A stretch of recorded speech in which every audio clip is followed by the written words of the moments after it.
Shalom everyone. वैसे तो परमेश्वर का वचन बहुत ही रहस्यों से भरा हुआ है। उन्हीं में से एक ऐसा रहस्य भी है, एक सवाल हमारे मन में कई बार उठता है कि जब परमेश्वर सर्वज्ञानी है, जिसे सब कुछ पता है, आने वाली चीज़ों के बारे में पता है, भविष्य के बारे में भी पता है कि कल क्या होने वाला है, 1000 साल के बाद में क्या होने वाला है, या 5000 साल के बाद में क्या होने वाला है। क्या परमेश्वर को ये नहीं पता था कि जिस इंसान को मैंने बनाया है और उसी इंसान में से निकाल कर एक औरत को बनाया है, तो वो पाप में गिर जाएगी या उससे गलती हो जाएगी, या फिर वो फल खा लेगी, जो फॉरबिडन फ्रूट है वो खा लेगी, जिसको परमेश्वर ने मना किया। क्या परमेश्वर इस बात को नहीं जानते थे? क्या उन्हें ये नहीं पता था कि शैतान आकर के उसे भरमाएगा और उससे ये गलती, ये आज्ञा जो परमेश्वर ने दी उसे तुड़वाएगा? परमेश्वर सब कुछ जानता था। इस सवाल का जो जवाब है वो परमेश्वर के वचन में ही छुपा हुआ है। आइए हम एक वचन को पढ़ते हैं। उत्पत्ति 1 अध्याय उसकी 26 आयत ये कहती है कि फिर परमेश्वर ने कहा, हम मनुष्य को अपने स्वरूप के अनुसार अपनी समानता में बनाएं और वे समुद्र की मछलियों और आकाश के पक्षियों और घरेलू पशुओं और सारी पृथ्वी पर जो सब रेंगने वाले जंतुओं पर जो पृथ्वी पर रेंगते हैं अधिकार रखें।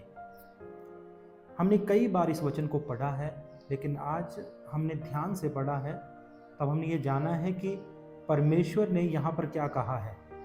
परमेश्वर ने ये कहा है कि ये सारी चीज़ों पे, यानी कि पृथ्वी पर और पृथ्वी में की सारी चीज़ों पर मनुष्य अधिकार रखे। उनके कहने का मतलब ये था कि ये मनुष्यों को दे दी गई है, मनुष्य इस पर अधिकार रखे, यानी कि परमेश्वर इंटरफेयर नहीं करेगा।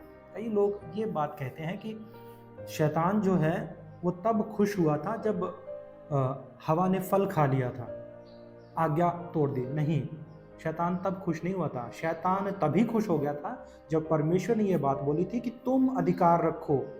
किसको?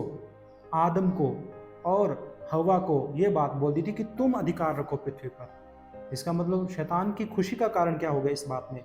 इसमें खुशी का कारण ये हो गया कि शैतान परमेश्वर को अच्छे से जानता और समझता था।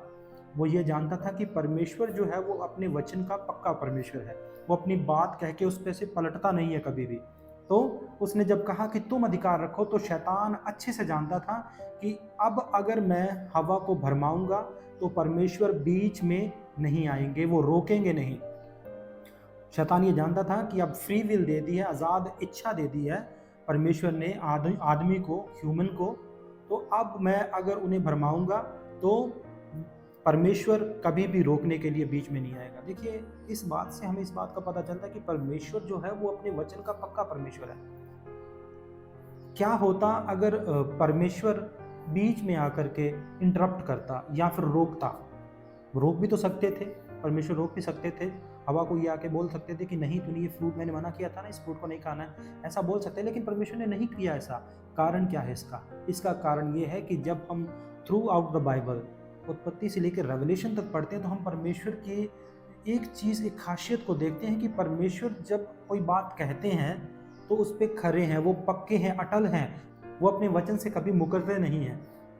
यही कारण है कि फल खाते हुए शैतान जब कन्वर्सेशन कर रहा था हवा के साथ में, उससे बातचीत करा, तब भी परमेश्वर चुप रहे। जब फल खा लिया तब भी चुप रहे। लेकिन जब शाम को वो आए तब उन्होंने बात की, आवाज़ लगाई कि हे आदमी, आदम तू कहाँ है? आवाज़ लगाई। यही कारण है कि परमेश्वर ने इंटरप्ट नहीं किया। शैतान की खुशी का कारण यह नहीं था कि हवा ने फल खा लिया था। शैतान तभी समझ गया था, उत्पत्ति 1 की 26 में ही समझ गया था कि अब परमेश्वर ने सारा अधिकार मनुष्य को दे दिया है। इसका मतलब परमेश्वर ने जब कुछ दे दिया है मनुष्य को, तो वो बीच में नहीं आएगा। आकर के बीच में आज आज हम कुछ भी फैसला लेते हैं, कोई निर्णय लेते हैं, तो परमेश्वर इंटरप्ट नहीं करते। परमेश्वर बीच में आके रोकते टोकते नहीं है। कारण क्या है? कारण यही है कि परमेश्वर ने हमें आज़ाद इच्छा दी। उसी प्रकार से उस आदम और हवा को भी आज़ाद इच्छा दी थी परमेश्वर ने। हमें ये बात को समझना होगा कि परमेश्वर जो है अपने वचन के पक्के परमेश्वर है।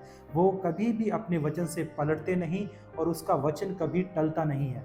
सबसे खूबसूरत, सबसे बढ़िया गिफ्ट अगर परमेश्वर ने मैनकाइंड को दिया है, ह्यूमंस को दिया है, वो ये है कि निर्णय करने का जो क्षमता दी है, फैसला, खुद फैसला, आज़ाद इच्छा, स्वेच्छा से हम सब कुछ कर सकते हैं। हम परमेश्वर के हाथों की कठपुतलियाँ नहीं हैं। वो चाहे तो सब कुछ कर सकते हैं, लेकिन करते नहीं, क्योंकि वो अपने वचन से कभी भी पलटते नहीं। अगर वो अपने वचन से पलट जाएं तो मैं और आप और इस संसार में कोई भी परमेश्वर की बातों पर यकीन नहीं करेगा, क्योंकि हमें ये लगेगा कि परमेश्वर जो है अपनी बात पे अटल नहीं है। इसीलिए परमेश्वर कभी भी अपने वचन से नहीं टलते, इसलिए उन्होंने पाप करने से रोका नहीं आदम और हवा को। सो परमेश्वर आप सबको आशीष दे, ब्लेस करे। आमीन।